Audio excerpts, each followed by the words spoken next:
Saatnya saya bertanya kepada Imam Prasojo, sosiolog dari Universitas Indonesia. Pak Imam, jadi apa sih yang bisa Anda jelaskan dari kemunculan tanda pagar Indonesia terserah? Ya, ini adalah sebuah ekspresi. Sebetulnya ini banyak sekali kultur kita tuh begitu ya. Kalau misalnya orang tua yang mendidik anaknya, yang dia udah berusaha keras untuk memberitahukan tentang sesuatu yang baik atau yang buruk ya, supaya jangan melanggar, tapi tetap juga dia lakukan. Nah akhirnya ya wes, terserah karepmu, gitu kan, kira-kira gitu. Jadi itu ekspresi sebuah kekecewaan, eh, ekspresi ketidakpercayaan juga.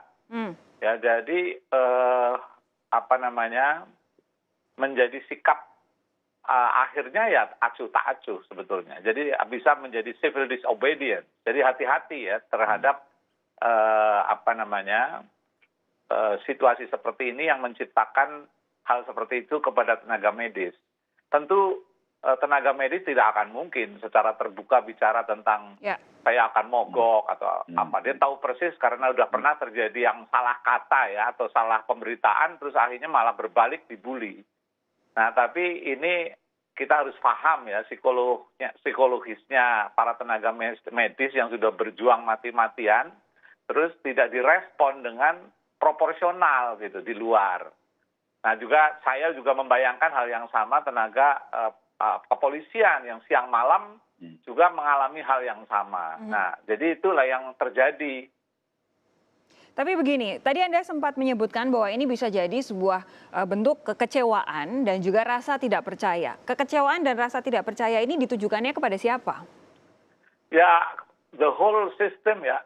Pertama ya tentu ada 3 pilar menurut saya ya yang bisa ikut kontribusi terhadap situasi kok jadi begini. Pertama tentu pemerintah ya. Pemerintah itu satu segi pernah secara tegas mengatakan misalnya ya kita fokus ke mudik saja dulu ya yang udah jelas-jelas relevan. Dilarang mudik misalnya. Tapi terus tiba-tiba Kementerian Perhubungan ya membuka transportasi umum walaupun ada pembatasan-pembatasan.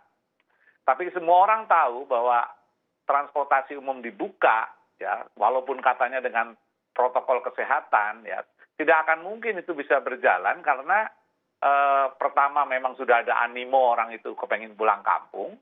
Nah yang kedua bisnis community ya komunitas bisnis itu sendiri juga nggak mungkin membuka transportasi yang hanya mengangkut orang atau penumpang 50% misalnya.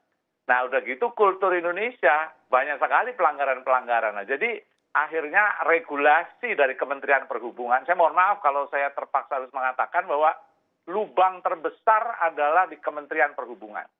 Nah terus yang kedua adalah bisnis transportasi ya. Tentu bisnis transportasi memanfaatkan situasi seperti ini. Karena tentu mereka juga bukan lembaga yang sekarang tidak merugi. Semua di sini situasi seperti ini merugi.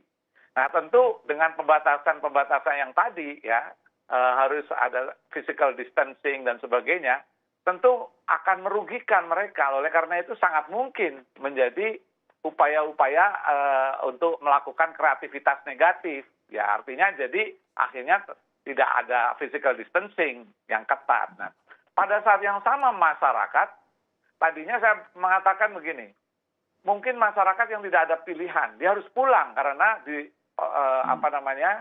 di kota dia sudah tidak punya ongkos. Tapi kemarin dengan peristiwa yang terjadi di Soekarno-Hatta, orang berjubel seperti itu. Apa iya itu orang-orang yang karena tugas? Apa iya orang-orang itu karena orang tuanya sakit atau meninggal? Nah jadi kekecewaan yang kumulatif seperti itu yang dirasakan oleh tenaga medis, nah saya menduga mereka ya sudah daripada saya menunjuk secara belak-belakan nanti malah menimbulkan salah paham, ya terserah lah sudah. Kira-kira gitu loh. Baik, Dr. Debrina, jadi betul pernyataan dari Pak Imam, Anda setuju tidak kalau kemudian ini sebagai salah satu bentuk kekecewaan dan juga rasa tidak percaya? Rasa kekecewaan dan tidak percaya itu betul. Karena lagi-lagi saya harus tekankan di sini, kalau kami tenaga medis yang langsung turun ke lapangan untuk menangani pasien itu, kita hanya penjaga gawang gitu, yang tadi saya tekankan kan. Tugas kita tuh hanya meminimalisirkan apa yang sudah terjadi, pasien yang sakit kita usahakan untuk sembuhkan, untuk selamatkan.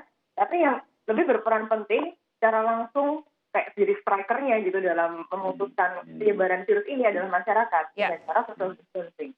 Jadi kalau kita nggak punya striker, kalau kita nggak punya orang yang untuk menyerang, menghentikan virus ini, apa tugas kita? Tugas kita jadi kayak sia-sia dong. Kita jadi penjaga gawang nih, ngapain kita kalau kita nggak bisa nyerang? Kalau musuh kita akan ada terus. Kita juga manusia gitu kan. Sekarang saya masih sehat, tapi 3 bulan lagi, 4 bulan lagi, 5 bulan lagi kita nggak tahu. Apalagi kalau satu dokter sampai sakit, ada sekian banyak pasien yang kemudian harus tertunda penanganannya, begitu ya? Betul sekali. Saya ingat sekali ada yang pernah bilang ke saya, yang jangan pernah kita mencoba jadi superhero. Superhero itu artinya pahlawan yang lebih gitu ya, super kan. Karena superhero yang jatuh, superhero yang sakit akan membunuh lebih banyak orang daripada orang biasa. Itu sih sebenarnya. Oke, nanti akan saya tanyakan kepada Bung Abed soal tadi pernyataannya Pak Imam Prasojo, walaupun disampaikan dengan awalan kata maaf, tapi ini jadi sesuatu yang sangat-sangat menarik untuk kemudian didiskusikan bahwa lubang besarnya sebenarnya ada di area perhubungan. Betul atau tidak, sesaat lagi jangan kemana-mana saudara, kami akan segera kembali.